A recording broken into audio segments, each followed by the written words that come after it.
Halo, Besinya kata Ani. Messi, di tengah rasa penasaran warganet atas proses hukum Nikita yang hingga kini masih bergulir di persidangan, entah tengah diliputi lelah atau apa, tiba-tiba JPU dalam sidang Nikita yang digelar pada 25 September 2025 lalu bikin geger warganet lantaran diduga menyebut Reza Gladys sebagai terdakwa, di mana hal tersebut langsung ramai disorot warganet, Besti, termasuk Bella Sembiring dan Koko Hirocimot di sosial media.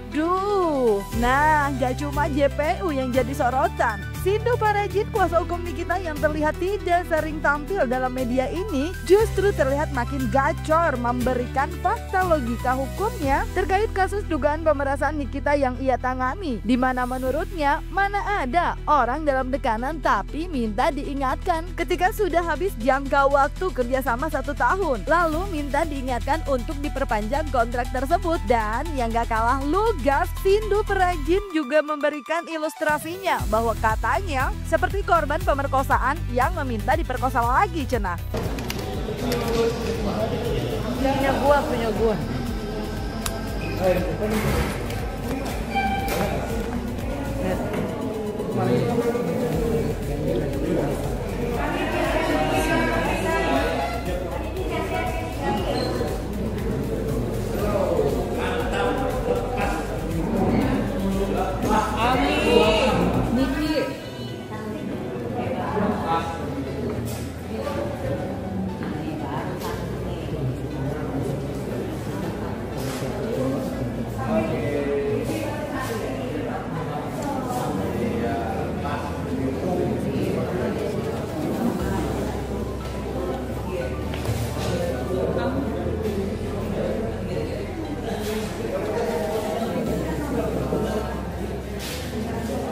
Saat itu terjadi teleponan antara Ismail Marzuki dengan terdakwa Reza Gladys.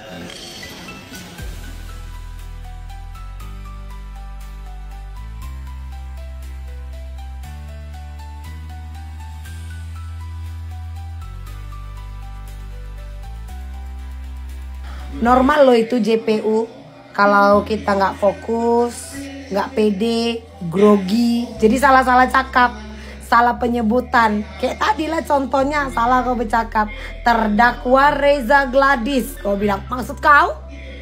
Kamu wakili pelapor loh dari lembaga pemerintahan. Kok bisa pula kau bilang terdakwa Reza Gladys? Minum air putih dulu mulai nggak fokus, mulai goyang ini kayaknya ya.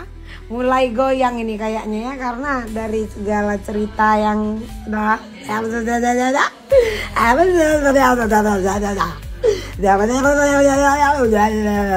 opini kok dijadikan dakwaan, opini kok dijadikan fakta, informasi kok dibilang pengancaman, tersangka terdakwa Reza Gladys. Kau bilang tadi nggak pede kau kan? Aku pun tadi barusan keselip cakapku. Kok bisa kau bilang ih parah. JPU sebut Reza Gladys terdakwa dengan terdakwa Reza Gladys, lalu Nikita Mirzani aminin yang kenceng. Apakah JPU sudah keblinger? Apakah JPU sudah goyang? Kalau terdakwa Reza Gladys berarti pelapornya siapa? Nikita Mirzani. Gimana sih Pak? Begitu ya maksudnya Bapak? Ini kode alam, apa kode alam semesta, atau kode buntut, atau kode apa yang akan terjadi nanti, entahlah. Ini JPU sudah sakit kepala, pusing-pusing karena saksi-saksi Nikita Mirzani itu ya tidak memberatkan Nikita Mirzani, malah bisa diartikan Nikita Mirzani itu tidak bersalah dan Nikita Mirzani bukan pemeras, dan akhirnya Nikita Mirzani harus dibebaskan. Salam dari Koko Hirocimot. Yang suka video saya silahkan follow dan tinggalkan komentar. Untuk itu. Nah, kemudian temponya, waktunya itu juga jangka waktu 1 tahun. Ada statement kalau dari Dokter Reza, kalau sudah lewat 1 tahun, ingatkan saya ya Pak ini. Nah, ini logika hukum juga ini. Ketika seseorang yang tadi yang disampaikan oleh JPU merasa tertekan di dalam melakukan kesepakatan, kira-kira masuk akal nggak orang tertekan tapi mengingatkan untuk ketika sudah habis jangka waktu kerjasama 1 tahun, dia minta diingatkan untuk memperpanjang kontrak itu gitu loh. Itu berarti dia minta diingatkan di peras lagi. Iya. Kan begitu kan? Gimana dong? Itu kan kayak ini mungkin ada ilustrasi seperti ada korban pemerkosaan yang diminta diperkosa lagi gitu loh. Ya kan?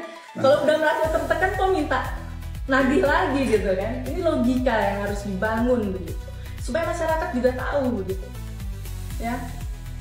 Itu dari saya. Satu hal mungkin saya Tak cuma JPU dan Sindu Parajim yang begitu menjadi sorotan, tapi saksi ahli yang hadir dalam sidang Nikita pada 25 September 2025 kemarin juga cukup banyak membuat haru publik, Besti. Dengan pernyataannya di muka sidang usai memberikan keterangannya sebagai saksi, di mana saksi ahli tersebut memberikan ungkapannya perihal keadilan dan hati nurani yang membuat Nikita pun ikut terharu, Besti. Selain itu, yang juga jadi sorotan adalah jawaban yang diberikan saksi ahli atas pertanyaan pada salah satu hakim dalam persidangan tersebut mengenai pendapatnya terkait keputusan hakim hukum pidana terkait keyakinan hati, dan saksi ahli pun diminta menjawab perihal kesepakatan yang ada unsur pidananya. Lagi bahwa bagaimana kita menggunakan pendekatan keadilan berdasarkan hati nurani dan menempatkan putusan sebagai suatu mahkota yang tidak ada sikap dipandang mata oleh para pencari keadilan, dan apakah adil ketika orang bekerja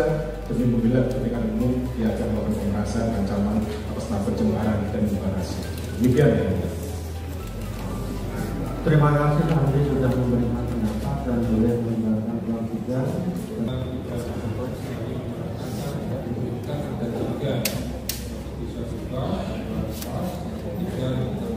Bukti atau tidak pidana, dan juga setiap terjadi putusan oleh hakim senantiasa tersebut terbukti secara sah dan meyakinkan atau tidak terbukti secara sah dan meyakinkan. Ini yang harus kita coba dalami adalah sah dan meyakinkan. Dalam konteks ini, di dalam hukum pidana menurut pendapat kami terkait dengan keyakinan hakim sendiri, menurut pendapat kami seperti apa?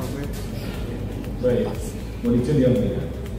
Keyakinan hakim dalam konteks sebuah putusan adalah berdasarkan fakta persidangan, berdasarkan pembuktian. Bahwa keyakinan tadi adalah berdasarkan alat bukti, bahwa alat bukti di dalam sebuah persidangan dalam rangka memutus sebuah keyakinan. Pada sisi yang lain tentunya hakim juga punya penilaian berdasarkan tentang pemenuhan unsur yang terkait dengan berbagai norma aturan yang sudah jadi dasar. Tapi intinya yang mulia, bahwa keyakinan tadi kan hati nurani, tapi hati nurani tadi tentunya tidak semata-mata kemudian tanpa dasar, tapi dasarnya adalah pembuktian dalam sebuah persidangan. Kalau di dalam ketentuan unsur positifnya sendiri, sepengetahuan ahli ada yang diatur terkait dengan hal itu. Mohon izin yang mulia, mohon maaf. Di dalam hukum pidana ya, terkait dengan keyakinan hakim itu sendiri apakah diatur khusus di pasal berapa, penjelasan seperti apa? Tidak diatur ya, tapi itu adalah kemudian melahirkan sebuah alat pembuktian bagaimana yang kemudian bersumber dan alat bukti di dalam persidangan tentang keyakinan secara khusus tidak diterjemahkan dalam hukum positif kita. Dari pada diri hakim yang dia berdasarkan pada fakta persidangan. Ahli ya. Tadi ahli mengatakan bahwa adanya suatu kesepakatan jika terdapat unsur pidana maka dapat dilakukan penuntutan. Kalau tidak salah catat seperti itu. Betul ahli ya. Kondisi yang ya tadi penuntut umum menjawab apakah sebuah peristiwa perdata bisa menjadi peristiwa pidana. Maka jika ada unsur pidana dapat ya. Pertanyaannya adalah apakah ahli bisa lebih mengeksplor lagi kesepakatan seperti apa tuh yang ada unsur pidananya? Apakah proses menuju sepakatnya para pihak ataukah isi kesepakatannya? Silakan. Baik, izin yang mulia. Baik proses maupun isinya itu tentunya harus terpenuhi ya.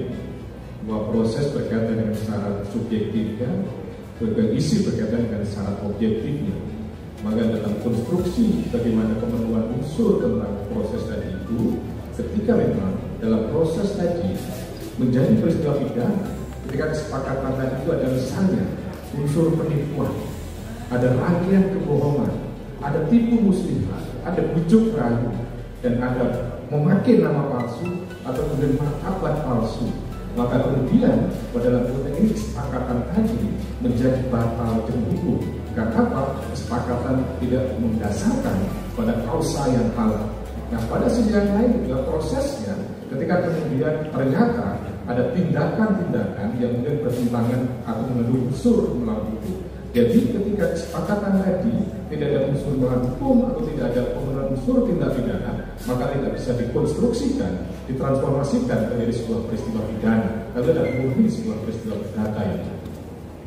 Ya Besti, dalam sidang tersebut Nikita memang merasa puas, di mana Nikita mendatangkan saksi ahli bahasa, ahli pidana, dan juga ahli perdata, seraya menghentak kubu lawannya yang sempat menghimbau agar Nikita menggunakan kesempatan pembelaannya dengan mendatangkan saksi atau bukti yang berkaitan dengan kasus pidananya Besti, yaitu dugaan pemerasan dan pengancaman serta TPPU. Terlebih dalam sidang tersebut JPU juga diduga seraya kurang peluru dalam menekan saksi yang dihadirkan Nikita. Nah, terkait hal tersebut, Sindu Perajin seraya tak heran lantaran menurutnya fakta yang terjadi antara Nikita dan Reza Gladys bukan pengancaman atau sebuah pemerasan. Makanya kata Sindu Perajin, JPU jadi mungkin kesulitan dalam pembuktiannya atas dakwaan pengancaman dan pemerasan. Lalu apakah atas saksi yang telah dihadirkan akan bisa benar-benar membuat Nikita mendapatkan keringanan hukum? Bagaimana dengan sikap jaksa yang sepertinya kurang peluru untuk bisa menekan saksi dari Nikita Mirzani? Ya tentunya karena memang yang diungkapkan atau hadirkan apa namanya fakta yang terjadi antara Nikita Mirzani dengan Reza Gladys memang kan ancaman, bukan suatu pemerasan begitu, sehingga ya memang jadinya kesulitan bagi untuk pihak JPU untuk dapat membuktikan apakah benar-benar ini suatu ancaman, ya, dari kalimat-kalimat tadi yang telah didengar di persidangan, apakah itu kalimat ancaman atau pemerasan dan ada kondisi tertekan di situ. Nah, itu yang menjadi poin utama juga bagi jaksa penuntut umum dapat membuktikan poin itu. Oke, yakin Mbak? Dapat kita dengar bahwa dari keterangan ahli bahasa maupun ahli perdata bahwa tidak ada unsur ancaman di situ. Yang ada adalah menurut ahli bahasa itu adalah sebuah informasi dan negosiasi, ya. Kemudian menurut ahli perdata itu adalah suatu kesepakatan atau konsensual yang telah disepakati oleh kedua belah pihak. Tentunya kami yakin dan kami harap majelis dapat mempertimbangkan keterangan ahli yang kami hadir. Ya tentunya kami mengupayakan seoptimal mungkin dengan pertanyaan-pertanyaan dari penasihat hukum kepada ahli yang telah dihadirkan tadi soal perdata dan ahli bahasa. Kami harapkan keterangan-keterangan ahli tersebut dapat membantu mengingatkan dakwa Nikita Mirzani. Nah Besti, sidang Nikita yang telah bergulir beberapa bulan memang segera sampai di titik akhir. Hal tersebut disampaikan Hakim Ketua ketika kuasa hukum Nikita yang meminta menghadirkan beberapa saksi lagi dalam sidang minggu depan, seperti ahli psikolog, ITF spesifik ITE, dan spesifik TPPU serta ahli kesehatan. Jadi yang kita lihat untuk sisa lainnya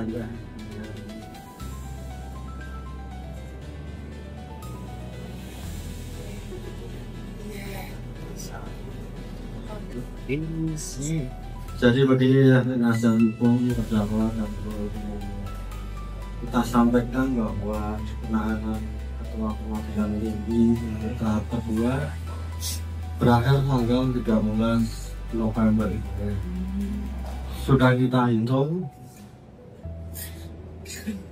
kalau kita izinkan kita kasih sekali lagi hari Kamis. Tentunya penuntut umum dan penasihat hukum juga konsekuen dengan jadwal yang kita berikan. Manakala tidak digunakan terhadap jadwal yang kita berikan, maka akan kita lewati. kita prediksikan ya hari Kamis tanggal 2 Oktober adalah pemeriksaan ahli dan terdakwa. Kalau dicatat ya, ini kita prediksikan ya. Nah, saya ulangi, hari Kamis tanggal 2 Oktober pemeriksaan ahli dan terdakwa ya. Kalau ada bukti surat dari itu juga. Hari Kamisnya tanggal 9 adalah tuntutan. Hari Kamis berikutnya tanggal 16 adalah pembelaan. Kita kasih waktu 1 minggu ya. Pembelaan, syukur-syukur nanti hasil duplik bisa tanggal 20, dupliknya tanggal 21. Begitu ya.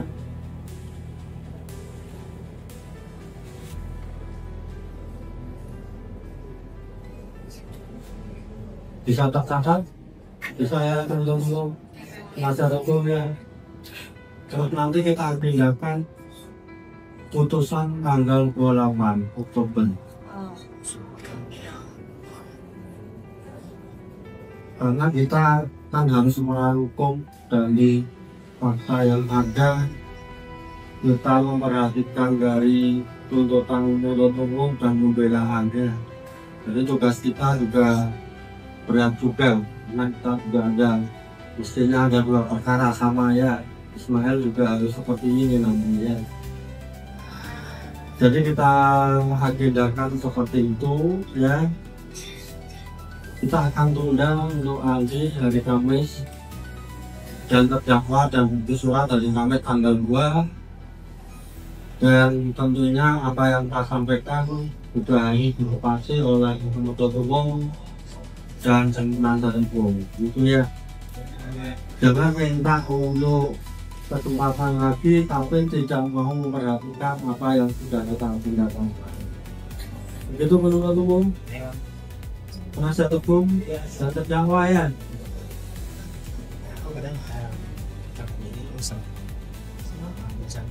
Jadi kita tunda untuk ahli dan terdakwa hari Kamis tanggal 2. Ya Besti, melihat sidang Nikita segera mencapai titik akhir, gimana nih harapan kalian? Dan kalau saksi ahli pada sidang kemarin membuat Nikita lagi-lagi merasa puas, apakah dalam sidang berikutnya di mana ia akan kembali menghadirkan saksi ahli bakal juga membuatnya mendapatkan keringanan hukuman nantinya? Jangan lupa like, subscribe biar bisa dapetin video berita kecil lainnya cuma di Kata Ani Besti.